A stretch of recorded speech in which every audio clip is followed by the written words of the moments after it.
Anda pasti sering mendengar nama-nama orang keturunan Yahudi yang terkenal karena kepintaran atau kesuksesannya.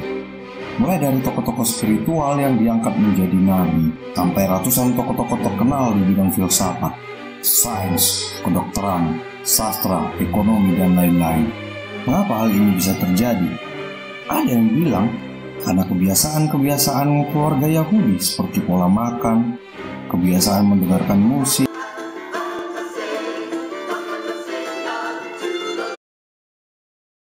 biar sesuai buat kitab suci dan sebagainya. Tapi, tahukah Anda bahwa sesungguhnya sejarahlah yang menciptakan mereka seperti itu? Video berikut akan menerangkan 4 fakta sejarah Yahudi yang menjadi akar kekuatan mereka. Faktor yang pertama adalah doktrin bangsa pilihan Tuhan. Setiap orang Yahudi sejak kanak-kanak didoktrin bahwa mereka adalah bangsa pilihan Tuhan. Jadi mereka akan sangat malu jika tertinggal dibandingkan bangsa lain. Lewat doktrin ini, setiap individu Yahudi dibangkitkan rasa percaya dirinya.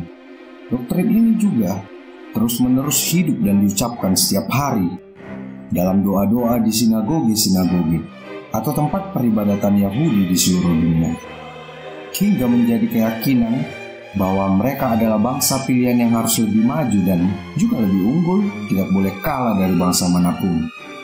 Yang kedua, diaspora.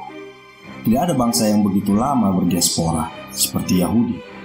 Sejak 740 sebelum Masehi, orang Yahudi telah diasingkan ke berbagai tempat oleh kerajaan Assyria.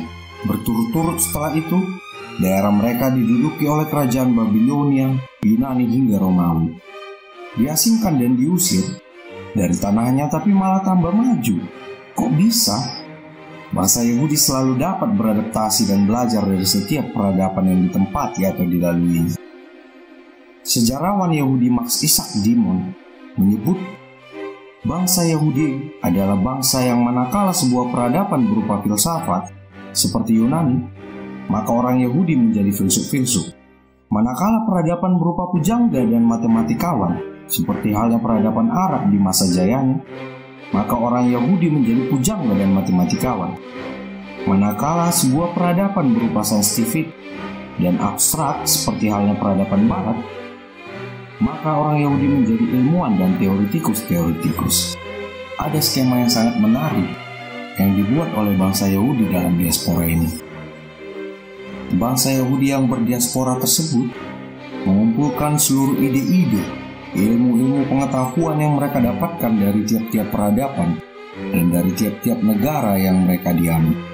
Kemudian, ilmu pengetahuan tersebut mereka kirimkan melalui jasa kurir kepada pendeta, rabi-rabi, serta sarjana-sarjana agar diajarkan kepada seluruh orang-orang Yahudi yang tersebar di sepenjuru dunia. Kitab lisan Talmud. Kata Talmud dapat diartikan sebagai siswa yang belajar atau berilmu pengetahuan.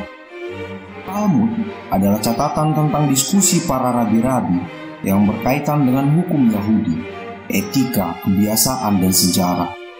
Talmud yang beraneka ragam membuka pandangan baru tiap-tiap orang Yahudi untuk melebarkan cakrawala intelektual mereka.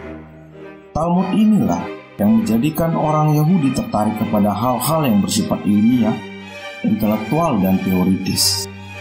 Hukum, etika, dan moralitas berhadapan dengan banyak fase kehidupan manusia, sehingga tidak heran Talmud juga berisikan sains seperti kedokteran, hygiene, astronomi, ekonomi. Mempelajari Talmud tidak hanya menjadikan orang-orang Yahudi menjadi ahli-ahli hukum, tapi juga ahli-ahli kedokteran, matematikawan, astronom, ahli bahasa, filsuf, pujangga, dan ahli bisnis. Kitab Talmudlah yang kemudian menghilangkan ajaran-ajaran agama yang berupa mistisme dan mengarahkan manusia-manusia Yahudi ke arah pikiran yang realistis dan ilmiah. Dari Talmud inilah juga lahir kebiasaan-kebiasaan Yahudi seperti mendengarkan musik, memakan buah-buahan sebagai menu pembuka, dan gemar mengerjakan soal-soal sulit seperti matematika. Yang terakhir adalah pendidikan. Bangsa Yahudi menunjukkan ketertarikannya dengan pendidikan sejak awal keberadaannya.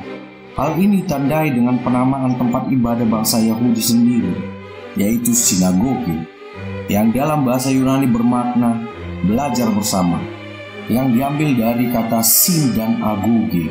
Selain tempat sembahyang dan tempat bermusyawarah, sinagoge juga merupakan tempat belajar, yaitu Bet Hamidrash.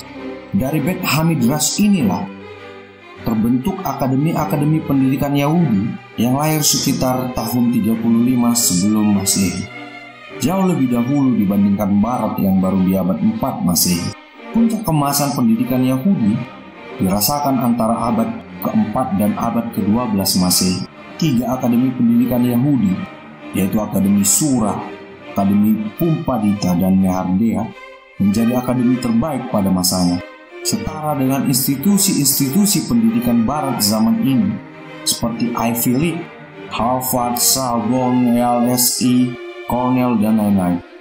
Demikian ulasan singkat kami mengapa bangsa Yahudi mencetak banyak ilmuwan dan filsafat berdasarkan riset sejarah yang kami buat.